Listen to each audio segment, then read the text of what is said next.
Every day you choose to move, your body responds with strength, balance, and renewed life. Each gentle motion is a gift to yourself, calm, mindful, and full of vitality. Together we move, we heal, and we thrive. Keep the rhythm of your golden years. Nurture health. Cherish every movement. Mitigating age-associated muscular deterioration. A comprehensive guide to essential workouts for individuals aged 60 and above. The human body undergoes constant changes throughout life, with one of the most significant alterations in older years being the gradual decline of skeletal muscle mass and strength referred to as sarcopenia. Clinical and epidemiological studies suggest that on average, adults over the age of 60 may undergo annual reductions in muscle mass and strength that can reach several percent if unaddressed. The loss of tissue and function is not only an abstract biomarker, it has tangible, real implications for daily life. Decreased muscle strength and power hinder balance, diminish walking speed, and endurance, impede the capacity to rise from a chair or ascend stairs, and elevate dependence on assistance for daily activities. The extent of decline often remains obscured until a triggering event such as a fall, a period of bed rest following sickness, or challenges in managing household tasks exposes a previously concealed vulnerability. It is crucial to underscore that sarcopenia and its subsequent functional consequences are not an inescapable destiny. Extensive research in gerontology, rehabilitation science, and exercise physiology indicates that properly prescribed and consistently executed physical activity can significantly decelerate, mitigate, and often partially reverse aspects of age-related muscle deterioration. The benefits of exercise are multifaceted: enhanced neuromuscular activation, facilitating more efficient motor unit recruitment and coordination, increased muscle protein synthesis, heightened resilience of tendons and connective tissues, improved intramuscular perfusion and mitochondrial function, and superior cardiovascular support for active musculature. These physiological adaptations result in enhanced capacity for daily activities, less fall risk, and frequently superior management of chronic illnesses when exercise is combined with medical treatment. Practically a collection of fundamental movements, simple, versatile, and often necessitating minimal or no equipment, consistently engage the primary muscle areas and functional abilities most pertinent to independence in older adulthood. This guide offers a comprehensive study of 5 fundamental exercises and 1 specific balance drill, selected for their functional significance, safety, when executed correctly, and versatility across various fitness and mobility levels. The discussion for each movement encompasses the anatomical and biomechanical justification, detailed execution cues, breathing and core engagement techniques, evidence-based recommendations on repetitions and frequency, prevalent technique errors, with corrective measures and practical progressions and regressions tailored to individual capabilities. The aim is not to mandate a universal program, but to offer a comprehensive toolkit that can be customized and incorporated into a sustainable weekly regimen. Consistency and incremental regulated advancement are essential for enduring success. The glute bridge, reconstructing essential pelvic stability. Significance. The gluteal muscles. The gluteus maximus, medius, and minimus serve as one of the body's principal mechanisms for posture and movement. They facilitate hip extension and external rotation, stabilize the pelvis during unilateral stance, and generate force while transitioning from sitting to standing, ascending stairs, and lifting items from low surfaces. As individuals age and engage in extended sedentary behavior, these muscles frequently demonstrate atrophy and decreased brain activation. Doctors occasionally term this phenomenon gluteal amnesia, indicating underutilization and weakened recruitment patterns. As gluteal strength diminishes, movement patterns adapt by redistributing load to auxiliary tissues, including the hamstrings and lumbar extensors erector spinae. Over time, these compensations can lead to low back pain, heightened knee strain, and an inefficient gait, each of which individually increases the likelihood of falls and loss of independence. The glute bridge is a focused, economical therapeutic exercise that activates the posterior chain, specifically the gluteus maximus and hamstrings, and aids in reinstating proper muscle firing sequences. Electromyography and clinical studies indicate it induces substantial activation of the posterior chain, rendering it a prevalent selection in rehabilitation and strength training regimens for older persons. Execution and biomechanical factors. Initial position: recline supine on a stable level surface such as an exercise mat. Flex the knees so that the soles of the feet are positioned flat on the floor, hip-width apart, and approximately aligned beneath the knees. Arms rest beside the torso, with palms facing downward for stability. Maintain a neutral pelvis. A naturally little lumbar curvature is typical. Do not attempt to flatten the lower back. Respiration and core activation. Inhale deeply through the nose, expanding the lower ribs and abdomen. Commence the upward motion by exhaling softly through the lips while gradually retracting the navel towards the spine. This brief engagement of the deep abdominal muscles elevates intra-abdominal pressure and stabilizes the lumbar pelvic area during the raise. Concentric phase. Apply pressure through the heels and deliberately engage the gluteal muscles to elevate the hips. Strive to establish a linear alignment from the shoulders to the knees at the apex of the action. Commence movement by extending the hips using the gluteal muscles instead of hyperextending the lumbar region. Envision closing a door with the hips to facilitate posterior pelvic rotation and prevent lumbar hyperextension. Maximum contraction isometric hold. Maintain the apex position for 2 to 3 seconds, ensuring the gluteal contraction and core activation are sustained. Concise isometric holds enhance motor unit activation and augment positional control. Eccentric phase. Inhale and gradually return the pelvis to the initial position with control. The eccentric phase is essential for strength development and neuromuscular coordination. Repetitions and frequency. A pragmatic suggestion for several older folks is to execute 3 sets of 8 to 12 repetitions on 3 non-consecutive days each week to facilitate tissue recovery. If weariness or discomfort continues, decrease frequency or intensity and advance at a more gradual pace. Alterations and advancements. Novices. If complete hip elevation is difficult, execute half bridges focusing on gluteal contraction rather than elevation height.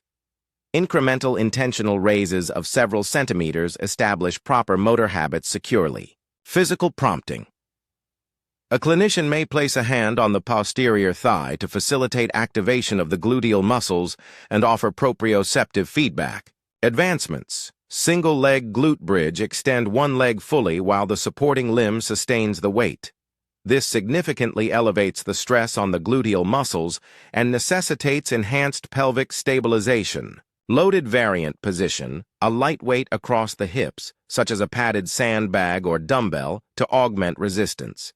Verify that the load is balanced and securely positioned. Supplementary alternatives. Position a small ball or a folded towel between the knees to promote hip adductor engagement and ensure knee alignment. Frequent mistakes and rectifying prompts.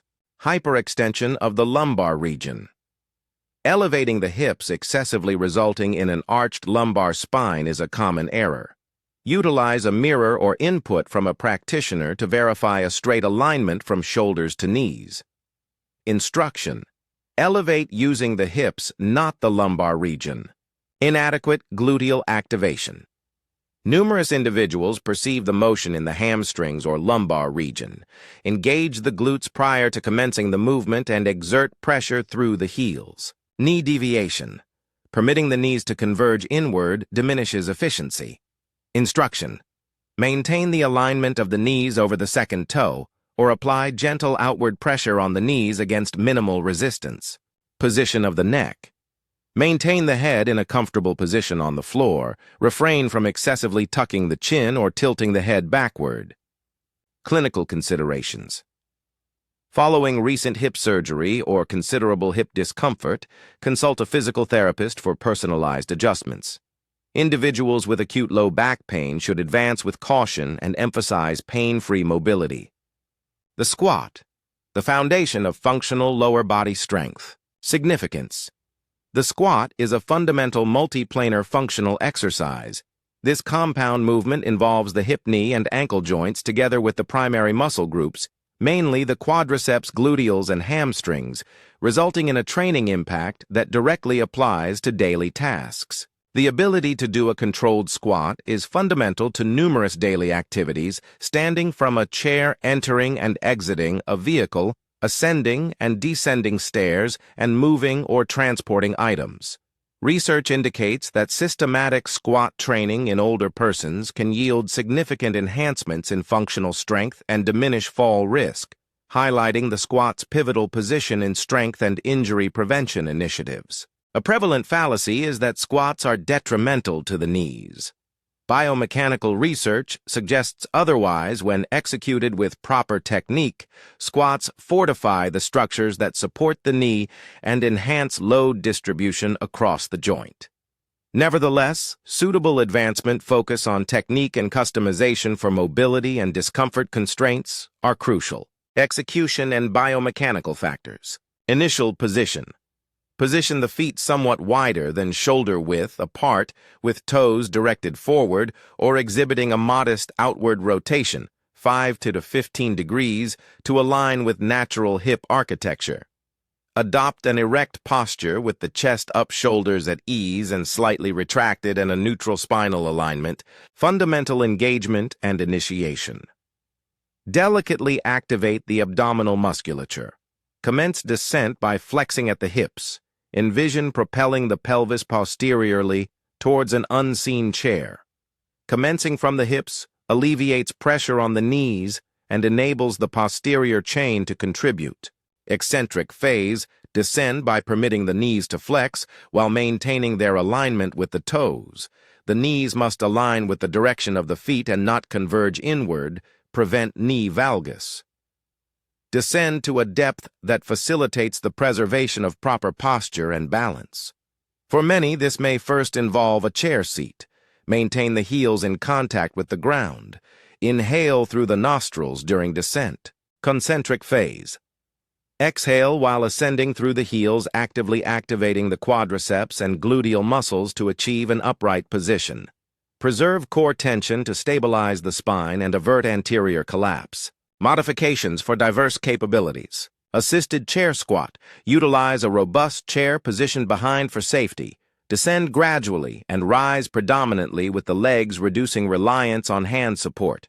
This serves as a pragmatic foundation for individuals with balance impairments or joint sensitivity. Isometric wall squat. Position yourself with your back against a wall and your feet slightly forward, then descend until your thighs attain a comfortable angle, maintaining this position for 20 to 30 seconds. Concentrate on quadriceps contraction and respiration. This enhances endurance without repetitive dynamic strain. Advancement. As strength and confidence develop, transition to unsupported bodyweight squats, enhance the range of action, or incorporate resistance, light dumbbells, kettlebells, or resistance bands. Frequent mistakes and remedial approaches. Knee valgus inward collapse elevates stress on medial tissues. Instruct to externally rotate the knees or visualize expanding the floor with the toes. Enhancing the gluteus medius with side-lying or standing hip abduction exercises helps mitigate valgus, anterior trunk inclination, and spinal curvature. Excessive anterior flexion redistributes stress to the lumbar area. Promote an erect posture and core stabilization. Tactile signals such as the practitioner's hand on the chest or thorax promote posture. Transference of weight to the toes. Permitting the forefoot to endure excessive weight diminishes stability and elevates knee stress. Highlight the importance of exerting pressure through the heels while perceiving weight distribution on the midfoot. Concerns regarding depth. Some older persons express concerns regarding squatting too deeply. Squat depth should be personalized. A deeper squat necessitates enhanced mobility, but is safe when joints are managed and free from pain. Implement incremental mobility exercises, ankle dorsiflexion, hip flexor, stretching thoracic extension to enhance depth gradually. Clinical considerations. In knee osteoarthritis, progression driven by pain and movement within a pain-restricted range can nevertheless yield advantages. Adhere to the timetable for loading and exercise provided by your surgeon and physical therapist following complete knee or hip arthroplasty. The calf raise improving circulation and walking stability. Significance. The calf raise engages the gastrocnemius and soleus, the principal muscles of the posterior lower leg, providing mechanical and circulatory advantages. These muscles are crucial for ankle stability, regulating dorsiflexion and plantar flexion, and producing push-off force during ambulation. Enhancing the calf complex increases walking efficiency, stair navigation, and confident ambulation. The contracting calf muscles mechanically compress deep veins, thereby promoting venous return to central circulation, often referred to as the second heart. This skeletal muscle pump is especially crucial for older adults who remain seated or standing for extended durations, as they are more susceptible to venous pooling edema and venous insufficiency. Targeted calf strengthening workouts improve venous blood circulation and may promote peripheral vascular health. Execution and biomechanical factors. Initial position. Assume an upright position with feet aligned at hip width, positioned near a secure support for minimal assistance. Concentric phase. Exhale while applying pressure through the balls of the feet and elevating the heels in a deliberate, controlled manner. Strive for optimal plantar flexion while maintaining equilibrium. Maximum contraction. Maintain for approximately 2 seconds, concentrating on calf contraction and regulated posture. Eccentric phase. Inhale while intentionally lowering the heels. The regulated descent cultivates both muscular strength and tendon durability. Repetitions and frequency. Commence with 3 sets of 10 to 15 repetitions performed 3 times weekly. Modify volume according to fatigue and progression. More advanced individuals may augment sets, decrease rest intervals, or execute single-leg variations. Alterations and advancements. Seated calf raise exercise. For individuals unable to stand, execute the activity while seated and elevate the heels off the ground. Applying light weight to the knees enhances resistance. Unilateral calf elevation. Execute the exercise on one leg to enhance intensity and balance difficulty. Elevated calf raise exercise. Position yourself at the edge of a step, allowing the heels to descend below the forefoot to enhance the range of motion and stretch. Exercise caution, maintain a secure grip, and guarantee a dry, non-slippery foothold. Frequent mistakes and rectifying prompts. Employing momentum. Rapid oscillation diminishes muscular advantage. Prioritize deliberate and regulated ascents and descents. Limited range of motion.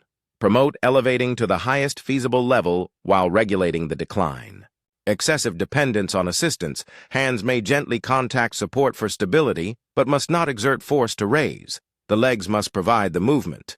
Clinical considerations.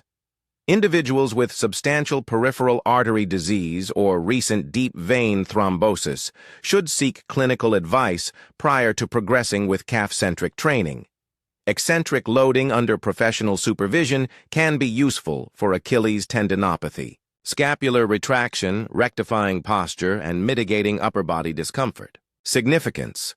Chronic forward head posture, slumping, and thoracic kyphosis may result in prolonged shoulders and associated clinical consequences, cervical and shoulder pain, tension-type headaches, less shoulder mobility, and impaired respiration due to lower chest expansion. Fortifying the posterior shoulder girdle, specifically the rhomboids and middle trapezius, mitigates the anterior tension from constricted pectorals, reinstates scapular alignment, and enhances the biomechanics of reaching and lifting. Scapular retraction utilizing a resistance band engages the midline postural muscles, potentially alleviating discomfort and enhancing shoulder stability with repeated practice. Execution and biomechanical factors. Initial position. Execute while seated with feet positioned flat on the floor or while standing with an extended neutral spine. Grasp a light to medium resistance band at chest level with hands positioned approximately shoulder-width apart and elbows flexed at approximately 90 degrees close to the torso. Concentric movement phase.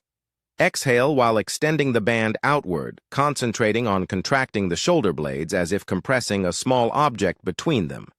The elbows articulate due to the contraction of the back muscles. The arms serve as conduits rather than primary movers. Maximum contraction. Maintain a complete retraction for 2 to 3 seconds while consciously contracting the mid-back. Return phase eccentric inhale and permit the band to return gradually with control counteracting its pull. Repetitions and frequency. Target 3 sets of 8 to 12 deliberate repetitions 3 times weekly.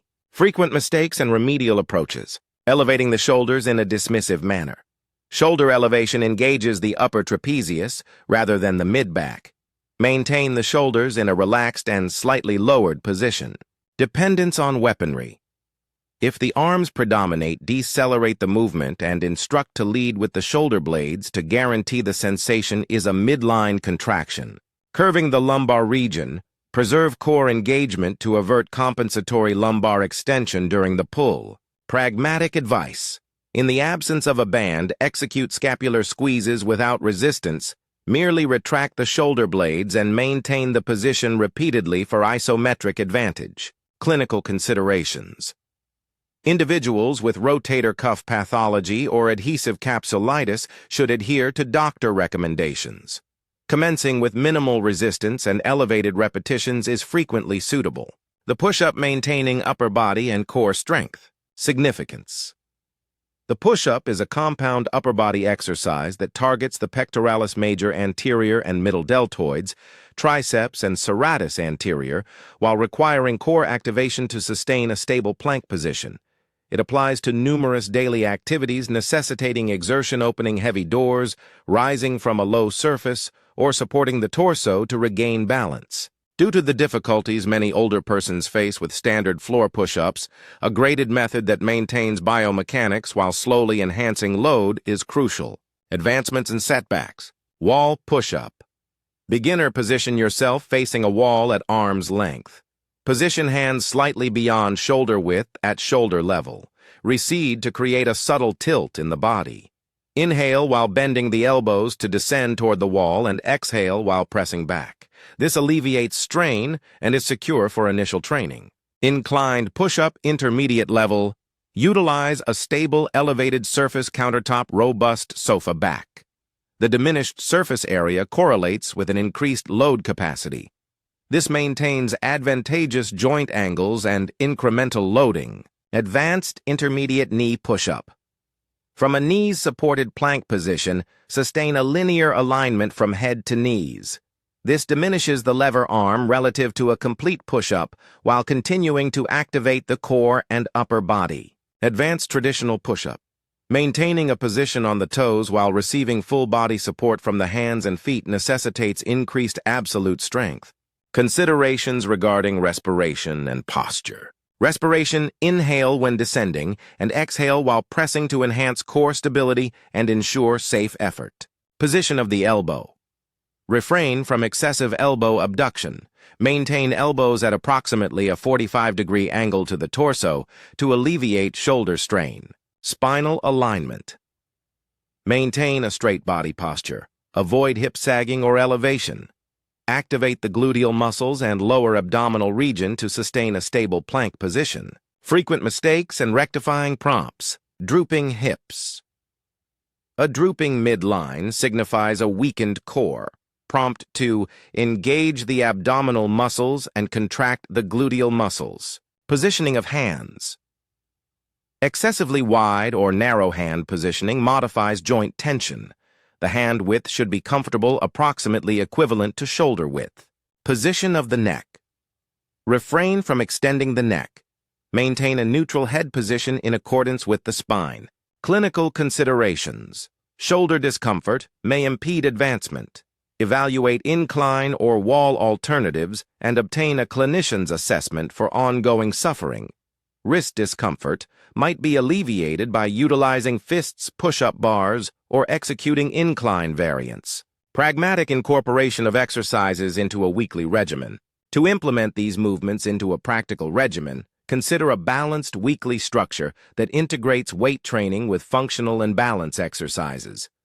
For numerous older persons, an effective regimen consists of 3 non-consecutive strength training sessions weekly, e.g., Monday, Wednesday, Friday, with exercises such as the glute bridge chair or wall squats, calf raises, scapular retraction, and a variation of push-ups. Each session may consist of 3 sets of 8-15 repetitions, each exercise tailored to individual capacity, with a focus on tempo, slow eccentric lowering, and controlled concentric lifting, and brief rest intervals, 60-90 seconds for novices. Introductory session novice, warm-up. 5 to 10 minutes of mild marching ankle rotations, shoulder circles, and dynamic hip swings. Circuit 3 rounds of 8-12 glute bridges, 8-12 chair squats, 12 calf raises, 8-12 scapular retractions with a band, and 6-10 wall push-ups. Rest for 60 to 90 seconds between sets. Cool down 5 minutes of mild walking and gentle stretching. Exemplary session intermediate, warm-up, 8-10 minutes of dynamic mobility exercises and brisk walking. Strength 3 sets of 10-15 single-leg glute bridges or bilateral with minimal resistance, 10-12 free squats increasing depth, 15 single-leg calf raises or 20 bilateral, 12 band scapular retractions, 8 to 12 incline or knee push-ups. Balance, perform a heel-to-toe walk for 10-15 steps, repeated twice. Cool down stretching and diaphragmatic respiration exercises. Preparation and recovery. A concise warm-up readies the cardiovascular and neuromuscular systems.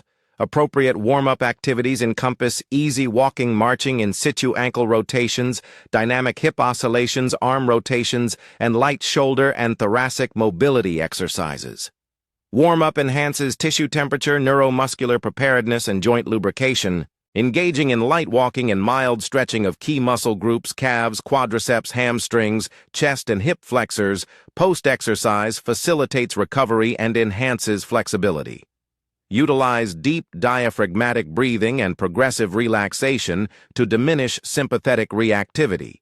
Principles of progression and oversight. Implement progressive overload, augment repetition sets, range of motion diminish assistance, or incorporate external resistance over weeks and months as feasible. Progression may be straight or undulating based on the reaction. Equally significant is addressing perceived exertion pain indicators and recuperation. A beneficial guideline is to choose a resistance or variation that permits 2 to 3 repetitions in reserve at the conclusion of the final set during the beginning stages. As strength enhances, decrease the repetitions in reserve to ensure continued adaptation safely. Monitor advancement using functional metrics. Timed up and go. Tug enhancement indicates mobility advancements. Sit to stand. 5x. STS. Quicker times signify superior lower body strength. Gait velocity. Minor enhancements in meters per second are associated with significant functional advantages. Document repetition counts and felt exertion record repetition sets and rate of perceived exertion RPE to facilitate incremental progress. Safety considerations and the appropriate circumstances for seeking professional consultation. Prior to initiating a new exercise regimen, especially for individuals with chronic medical conditions, recent surgical procedures, a history of falls, uncontrolled hypertension, cardiac ailments, or considerable joint disorders, secure medical clearance from a physician, and when applicable, an evaluation from a licensed physical therapist. A physician can deliver personalized advice, recognize contraindications, and provide supervised guidance for technique and advancement. Cease any physical activity that induces strong or worsening pain, neurological symptoms such as numbness, tingling, or sudden weakness, chest pain, lightheadedness, or excessive shortness of breath, and obtain medical assessment. Additionally, seek consultation with a clinician if exercise induces swelling joint effusion or if recovery extends beyond 48 to 72 hours. Adjusting to prevalent health conditions. Osteoarthritis, navigate inside pain-restricted ranges and emphasize fortifying the musculature surrounding the impacted joints. Chair squats and wall squats frequently yield superior results initially compared to deep free squats. Observe inflammation and modify volume if edema escalates. Hip or knee joint replacement surgery. Adhere to post-operative protocols and the benchmarks established by the surgical and rehabilitation teams. Commence with isometric and closed-chain exercises as directed and progressively reintegrate loaded squats and bridging under expert supervision. Osteoporosis. Refrain from quick, unregulated twisting or forward bending while bearing weight. Resistance training is advantageous for bone health. Prioritize regulated strength workouts and seek clinical guidance for safe advancements. Cardiovascular disease or hypertension. Acquire medical authorization. Refrain from breath-holding Valsalva maneuver during peak exertion.